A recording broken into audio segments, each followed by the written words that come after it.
కొడంగల్ నియోజకవర్గం అంతా కూడా 144 సెక్షన్ ఉంది. 144 సెక్షన్ ఉండగా మరి అలా ముఖ్యమంత్రి గారి సొంత అన్న ఆయన ఎమ్మెల్యే కాదు, ఎంపీ కాదు, వార్డు మెంబర్ కాదు, బోర్డు మెంబర్ కాదు, పార్లమెంట్ మెంబర్ కూడా కాదు. ఆయనకి ఏ రకమైనటువంటి హోదాతోని పోలీసు ఎస్కాట్ ఇస్తుందో ఈ రాష్ట్ర డీజీపీ సమాధానం చెప్పాలి, ఈ రాష్ట్ర చీఫ్ సెక్రటరీ సమాధానం చెప్పాలి, జిల్లా కలెక్టర్ సమాధానం చెప్పాలి. ఇలా మీరు వందలాది మంది పోలీసులతోని ఇలా రేవంత్ రెడ్డి గారి అన్న తిరుపతి రెడ్డి గారు వందలాది వెహికల్లతోని ఇలా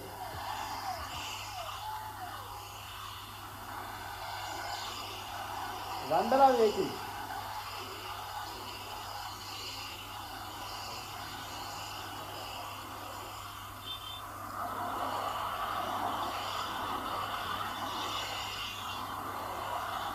చూడండి, ఎన్ని వెహికల్ ఉన్నాయి చూడండి.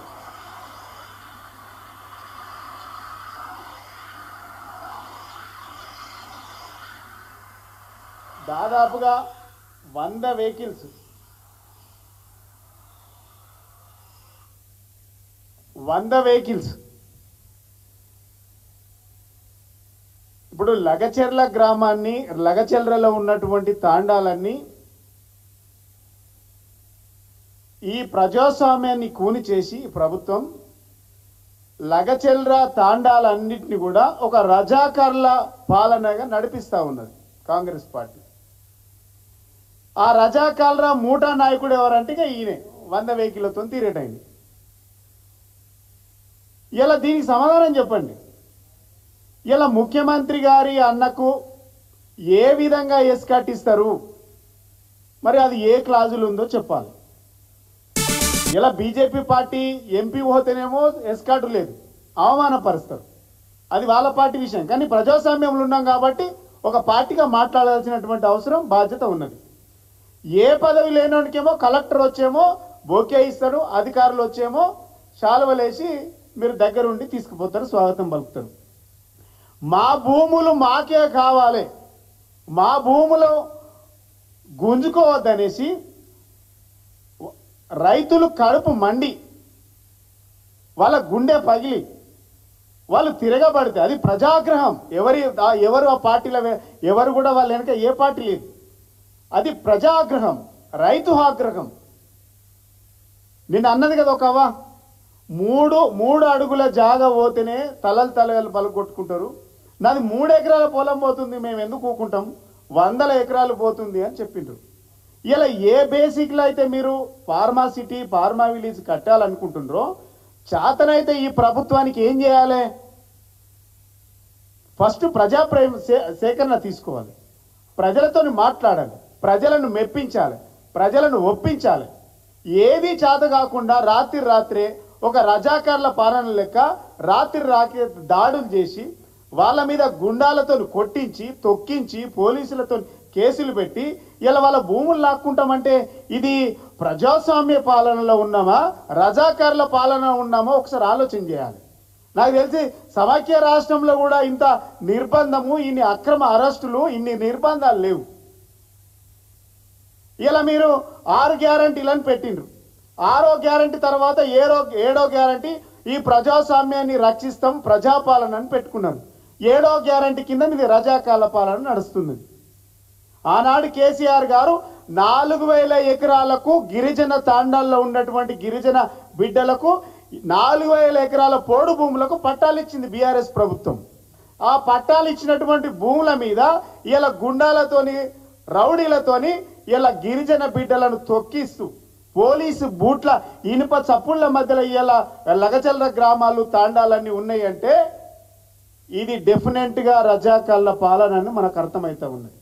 ఇలా పోడు భూములకు పట్టాలు ఇచ్చింది కేసీఆర్ గారు, ఇలా గిరిజనులకు పట్టాలు ఇచ్చి 4000 ఎకరాలకు పట్టాలు ఇచ్చింది మేమిస్తే ఇలా వాళ్ళ భూములను గుంజుకొని రాజ్యాంగం కల్పిస్తున్నటువంటి హక్కులను, దళిత గిరిజనులకు రక్షణగా ఉండాల్సినటువంటి వాళ్ళను ఇలా రజాకాళ్ళ పాలనలాగా వాళ్ళను మైమరిపించేలాగా ఇలా పోలీసులతోని కొట్టిస్తున్నారంటే ఇలా మేము కేటీఆర్ గారితోని సంగారెడ్డి జైల్లో పోయి చూసినాం. ఒక్కొక్క మనిషికి గంట సేపు పశువులను బాదినట్టు బాదిండ్రంటే ఇది ఏం పాలన అని అడుగుతా ఉన్నాం. ఇంత దుర్మార్గమైనటువంటి పాలన ఈ రాష్ట్రానికి అవసరమా? ఇలా 144 సెక్షన్ ఆ నియోజకవర్గంలో వర్తించదా? ఆ తాండాలకు వర్తించదా? దుద్యాల మండలానికి వర్తించదా? లగిచర్ల తాండాలకు వర్తించదా? ఎందుకు ఇది? అంటే గిరిజనులు అంటే పేదవాళ్ళు, ఎస్సీలు దళితులు అంటే పేదవాళ్ళు, వాళ్ళకు నోరు లేదు. డెఫినెట్గా నోరు లేని ఈ వర్గాల పక్షాన వాళ్ళ హక్కులు కాపాడడానికి బీఆర్ఎస్ పార్టీ ఉన్నదన్న సంగతి గుర్తుపెట్టుకోండి. ఆ వర్గాల కోసం మాట్లాడతాం, ఆ వర్గాల కోసం ఫైట్ చేస్తాం, పోరాటం చేస్తాం, వాళ్ళ పక్షాన నిలబడతాం, వాళ్ళకు అండదండగా ఉంటాం. వాళ్ళ హక్కులను కాలరాస్తే డెఫినెట్గా వాళ్ళను మట్టు పెట్టడానికి బీఆర్ఎస్ పార్టీ మా నాయకుడు కేసీఆర్ గారి నాయకత్వంలో మేము పనిచేస్తాం. ఇలా వాళ్ళకు నోరు లేదు గల రాత్రి గుంజుకోవచ్చు, భూములు గుంజుకోవచ్చు, అల్లుని కట్టగట్టచ్చు, సటకుని కొడుకు అంటగట్టచ్చు అని అనుకుంటుండొచ్చు మీరు. ఇలా కేసీఆర్ గారు ఉన్నన్ని రోజులు మీ ఆటలు నడవయి. మీరు సమాధానం చెప్పాలి. ఇలా ముఖ్యమంత్రి గారు ప్రతిపక్షాన్ని పాలసీలతో ఎదుర్కొనలేక మీరు వేస్తున్నటువంటి పథకాలు అసలు ఫెయిల్ అయిపోయినాయి. మీ 6 పథకాలు గ్యారంటీలు ఫెయిల్ అయిపోయినాయి, మీ పాలసీలన్నీ ఫెయిల్ అయినాయి అని మేము మాట్లాడుతుంటే వాటిని ఎదుర్కొనలేక పోలీసులతో మీరు ఎదుర్కొంటా ఉన్నారు. పాలసీలు బాగలేనందుకు మా మీద కేసులు పెట్టి మామూలు జైల్లో పెట్టేటువంటి కుట్రలు చేస్తూ ఉన్నారు. ఈ ప్రభుత్వం దగ్గర, ఈ ముఖ్యమంత్రి దగ్గర విషమే తప్ప విషయం లేదు, మొత్తం విషమే. మొదటి నుంచి కేసీఆర్ గారి ఆనవాళ్ళు లేకుండా చేస్తుందంటే, కేసీఆర్ గారి ఆనవాళ్ళు లేకుండా చేస్తామనడం అంటే అసలు తెలంగాణలో లేకుండా చేయడం అన్నమాట. మరి ఎవరి కోసం చేస్తాం ఇది? తెలంగాణలో లేకుండా చేయడమే కేసీఆర్ గారి ఆనవాళ్ళు లేకుండా అంటే. మీకు చేతగాక, మీ సమస్యలను పరిష్కరించలేక, సమస్యల పట్ల మీకు అవగాహన లేక, అసలు ఈ తెలంగాణ రాష్ట్ర భౌగోళిక స్వరూపం మీకు అవగాహన లేక